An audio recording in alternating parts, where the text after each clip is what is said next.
Assalamualaikum warahmatullahi wabarakatuh. Kabajamtoota keenyaaf hordoftoota keenya akkam jirtu nagaan keenya bakka isin jirtan isin qaqqabu jecha keessumaa ajaa'ibaa isinii qabadhee dhiyaatee jira. Keessummaan keenyas gaaffiif deebii gabaabaa fi mi'ooftuu isinii wajjin isinii faana dabarsuuf deema. Keessummaa keenya akkam jirtu? Nagaa jirtu? Baga waamicha keenya qabadhee asitti argamtee deemee daawwattoota keenyaan wal barii maqaa keessanii ibsadhaa jechuun barbaada. Galatoomaa carraa kana argachuudhaaf baga gammadde siin jedha jalqaba. Carraa nama wajjin haasa'uuti baga gammadde. Yeroo kana jedhu waan hin keessa dabarsan beeka waan ta'eef. Waan cimaa keessan dabarse ani gabaabumatti maqaa koo yoon isinii ibsu daawwattoota keenyaa ani Abdii Soddome naan Abdii Soddome. Abdii Soddome. Guddaadha Maqichee hin tolaan. Dhugaa dubbachuudhaaf Abdii Soddome yeroo jedhamu nama boonsa. nama sodaachisu akka tokko. Akka tokko wayii namatti ulfaata. Meemee dhaggeeffattoonni keenya egaa warri nu hordofaa maqaa kana meemee gama Hin sodaatu. irratti mogga'e Hin sodaatu. Abdii Soddome. Egaan Abdii Soddome Ramadaanni akkam ture? Egaa waa'ee Ramadaanaa akkuma beekamu baatii jijjiiramaati. Na jijjiiree jennaan na qayyare Ramadaanni. Ramadaan dhuguma jijjiirama. Angaayaa malumaa kun irraan fadhe. Wanta inni wallaale. Qaama kee moo amala kee jijjiiree? Hunduma amala qaama hunduma jijjiira. Ma'as naa ta'e. Egaan dhaggeeffattoota keenya Abdii kun argaa jirtu amalas qaama jijjiireera. Jarree egasii Abdii argitanii beektanu eessa isaa jijjiirame jettanii akka nuun gaafanne isinii jedha. Egaan ati dargaggoo Soddomee turte jedhan. Dhugaa namoo soba gaafate. Dhugaa waan tokko shakkiin qabu. Shakkiin qabu dhugaadha. Egaa Soddomee jechuun waan akkamii fa'i? Nu tuttuquu hin dandeessaa? Dhaggeeffattoota keenya. Soddomee jechuun kuni maal sitti fakkaatu? Jira miti wanti nama waxxaru wayi. Ta'eetuma lafaa si kaasee jechuudha. Suma isaa hin beekamne yookaan waan tokko rabbiinis namaanis waliin beekne kana jechuudha. Ta'eetuma ka'ee dawurii wayii si michiisa. Dawurii sirra kaa'a. Digalee dhaagiyyaa jallisee hin jallista akkasaa sheekii isa hin jirre fakkaata. Sheekii warri kaan si biratti jaallata. Alas hin qabu. Bareedina kee jechuudha. Ergaan akkana sirriitti kaasumti ati dabsitee taphate jaalteetti. Jarri qulqulluun uffatuma ittiin gadi of qaban hundaa'u. Kanas Soddomee waan akkana waan si waxxaru wayi. Waan lafaa sagalee si waxxaneetuma sitti muddu wayi hin beektu. Quraana fa'aa. Masumaas quraana waggaa kanaa kana qottoo irraa dhoftee jechuudha. Jettee asitti qabattee hayyaa namaan qabdu. Hayyaa yeelloo rabbiis hin qabdu. Waan akkanaati. Quraana ma fudhattee hin jedhe. Masubaan kunooti. Masubaan akka gadi immoo. Jira. Subhaanallah ilaziim. Subhaan al-Quddus. Subhaan as-Salaam. Waan akkana kanaa jedha deemta karaarras. Astaghfirullah. Sodee yoo waa sinaa astaghfirullah. Yoo bidee nyaattes. Waan akkanaa jechuudha Soddomee jechuudha. Egaa dhaggeeffattoota keenya gaaffii ajaa'ibaa waan inni hin barre anumti har'a Abdii asitti affeeree jechuudha. Gaaffii ajaa'ibaan irraa baraa jira. Gaaffii takkaa hin jiru. Gaaffii eenyu ulamaan kamuu isinii dabarsuu hin dandeenye Abdiirraa gaaffii kana akkanaa argataa irraa. Egaan Abdii gaafa wal adaqtu wuduus nama laaltee wuduu taatuuf ta'ee jedhan. Dhugaa namoo si Al tokko kun nama mudata beektaa jireenyi kun egaa silaa mudannoo. Ani isa kana bakka oolu beektan otoo kaatatu waan. Bakki oolu bakka bishaanii wal argu miti. Bishaan ajaa'iba. waduu miti bishaan musakaanii bakka wal arganu miti akkana ka'ee Ramadaan dhufee har'a galeera jedhamee natti himamee naan naqee masjida.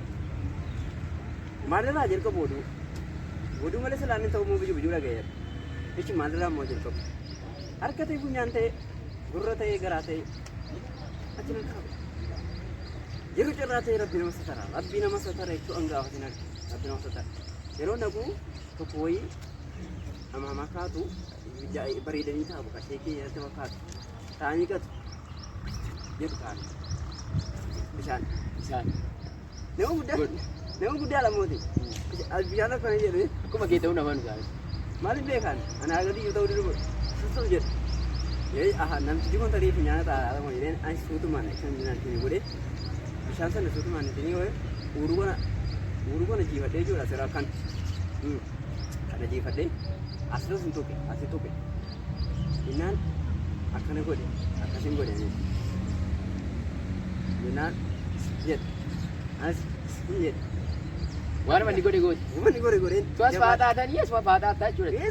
eessa ta'u maa gara gadi hin ta'in wanta namni isaa hin jiru. Daawwattoota keenya egaan gaaffii babbareedaa argataa jirtu jedhee yaada. Ammallee ganaa gaaffii nama bohaarsu qabna. Abdii faana turaan isiniin jedha. Meenni egaa ramadaana guutuu achi turte waan ta'eef waan akkamii fayyisi mudate abdii?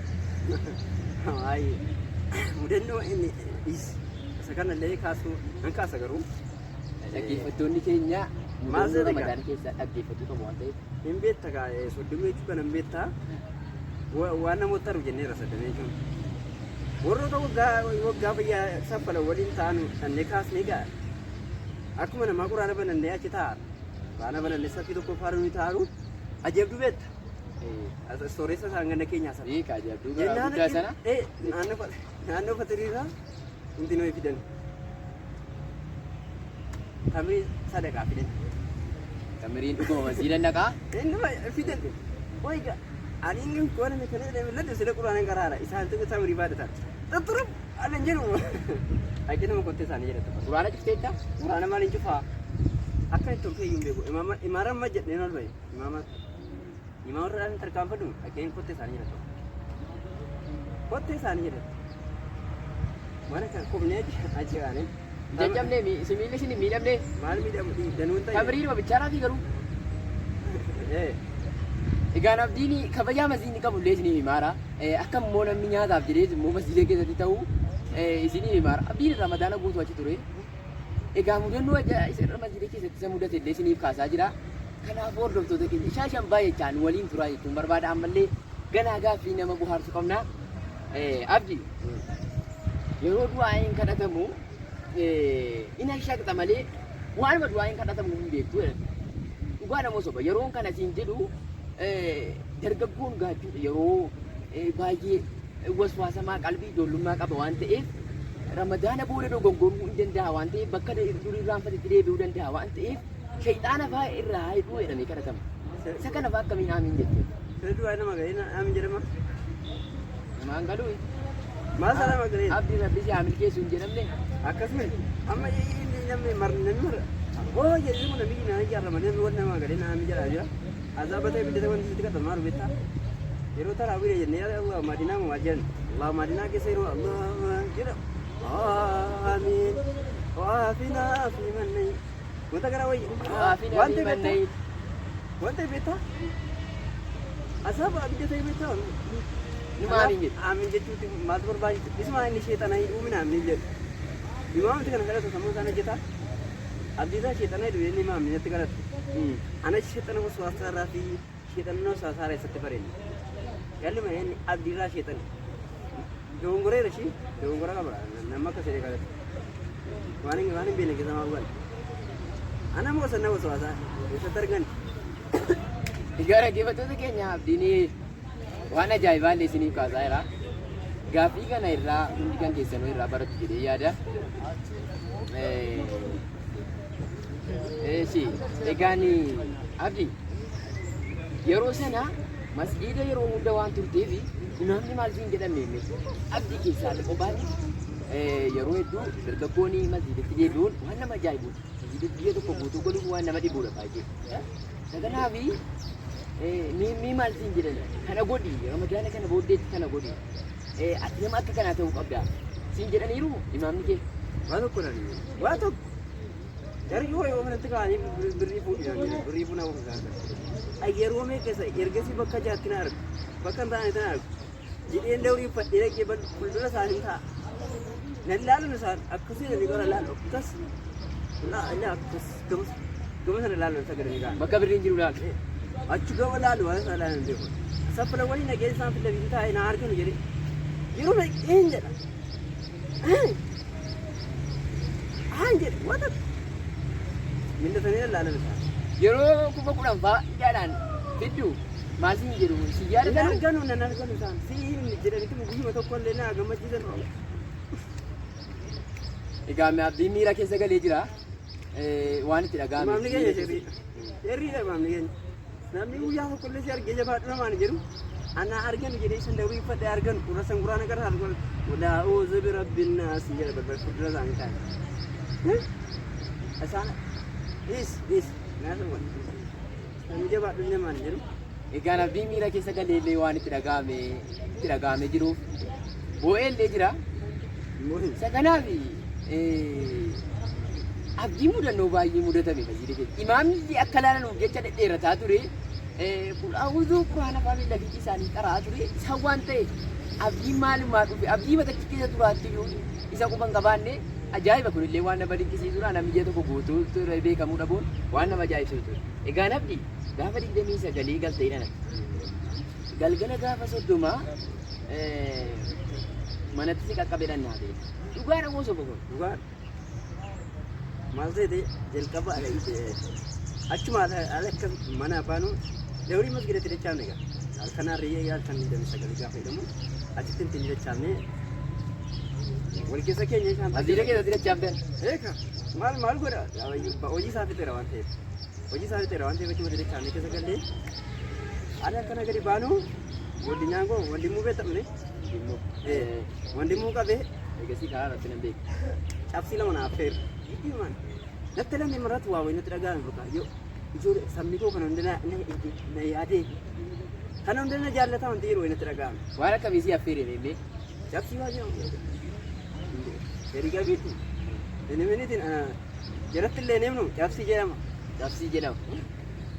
cabsii yookaan diraaf Egaan dhaggeeffattoota keenya waan dhaggeeffatanii nageen tirimin dhaggeeffatatti tirimin jiruu egaa waliin ta'u cabsii kana namoonni dhagahu anaas qofatu cabsii jedhama isheen isa naaf feere sana booda bakka hin deebine kaa jireenya duriitti rahaa duriitti jireenya biyya duniyaa. jireenya biyya duniyaatti deebine. Egaan dhaggeeffattoota keenya waan ajaa'ibaan isin faana isaa jirra. Maaliifuu itti bu'aartu gaaffii kanarraa waa bartu jennee abdanna. Egaan abdiin ramadaana haala kanaan haala miidhagaa ta'een haala rabbii isaa kabajuun rabbii isaa illee hordofuun dabarsee jira. Gaafa galgala xumuraallee akkatti rabbii isaa kadhate akkatti rabbii isaa immoo sanarra turetti immoo shaakkaree sunutti himee jira. Isa kanaaf egaan abdii ayyaanni immoo akkam ture sana booda. Ayyaanni bareedaan nama ture ganama sana ganama ayyaana sana jechuudha akka iidaatiin manaa kaanee uffata jechuudha. Allahu akbar irri keenya marqaan guban maal jedhama wanta kanaa waliin jiru Yemmuu qabee marqaa nyaanne Allahu akbar irri keenya marqaan guban namni Allahu akbar nu waa biraan ganama gaafa sana akka jettu akkasidhaa inni iidaadha inni hin jammarree bakka salaata baate kudha tokko Allahu akbar zuurii Allahu akbar asrii Allahu akbar maghrib Allahu akbar isha Allahu akbar subii jennee walitti kan jeequdha tokko dhab goone bakkatti jechuudha. Achi keenya rabbitti kennanne rabbi kana eegi ati.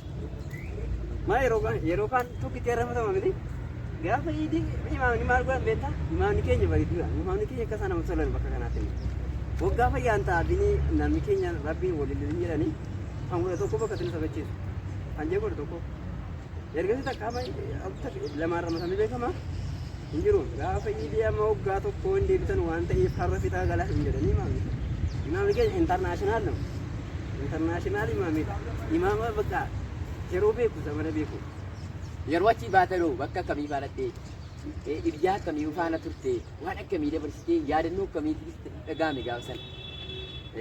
Akka achi baaneen maal egaa ayyaantu bira tabargine ayyaantu bira tabargine jiraa wajjin oollee halkan guyyaan sun jaffarraa bakka akkuma ta'e akka sanaa malee jechuudha. Galgala akka tasaa bakka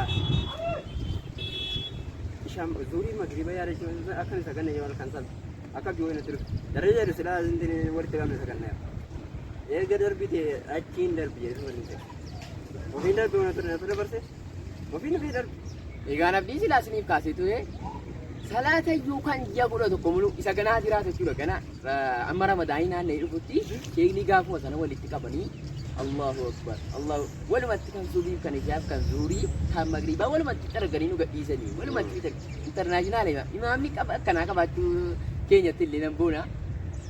Egaa garuu daawwattoota keenya gaaffii kanarraa waa hedduu hubatu waa hedduu xirraasinii galadheen jaada abdii meemmee uummata kanaaf dargaggoo akka keef maal dhaamtaaf asumarraan yaada kan keessatti meemmee. Dargaggoo akka kee kanaaf masjiida turanii kana kan kee kana immoo yeroo achii baanullee waan akka kanaa godhanii jabaadhaa itti ammoo maal jettaa meemmee asumarraan yaada qabdu ibsadhuuti gara gaaffii keenyaa goola buutti deemna waan ta'eef. Yaadni qabu yoo rabbi jedhee qorqisuun kun nu baasaa jiru. Nu baasaa jiru ta'e duwwaa fiiguun kun. Duwwaa fiiguun kun nu baasaa jiru waan ta'eef meeqa gamnee rabbiin gowwoomsamu beektaa hambisuu si amma tokko jalladus natti dhaga'ama. Natti dhaga'ama rabbiin gowwoomsuu hin danda'amu. Warri ramadaana keessa akka goofatanii wat qaramtanii imaama azaa gootanii nama salaatu azaa gootanii saffirraa kaaftanii yeroo kaanis mee rabbitti deebinille rabbitti deebi'u wayyaa rabbi ramadaana keessa jiru amma jira waan ta'eef ankara kootiin har'a booda salaata san jedhe sanas na sirreeffadha yoo rabbi karaa rabbitti hin deebi'an jedhaara jarris tokko gootaanii jechuudha karaa rabbitti deebine rabbi irraa argamne malee nuu jireenya keenya fayyadamaan jiru akkasuma fiigaadha ramadaanicha gabbaraarra ta'ee wanti namaan galu toobannee jechuudha ji'uma kudha tokkoo mee rabbiin gabbarree alaale yaa kudha tokko guutuutti deebinee itti deebineetuma masala sheekni bakka itti xumuranii qomoo qophaa horiitii isa waggaa dhiisanii akka salaatamu isa wayyaa isa kanan isin dabarsu barbaada tokko tokko egaan kabajamtoota keenyaaf hordoftoota keenyaa abdii wajjiniin gaaffii gabaabduu bareedduu isiniif dabarsinee jirra. Amma immoo gaaffii gara lammataa waan babbareedaa isiniif qabannee dhiyaannutti nagaan tura galatoomaa yuutuubii kanallee jajjabeessaa isiniin jechuu barbaannaa nagaatti.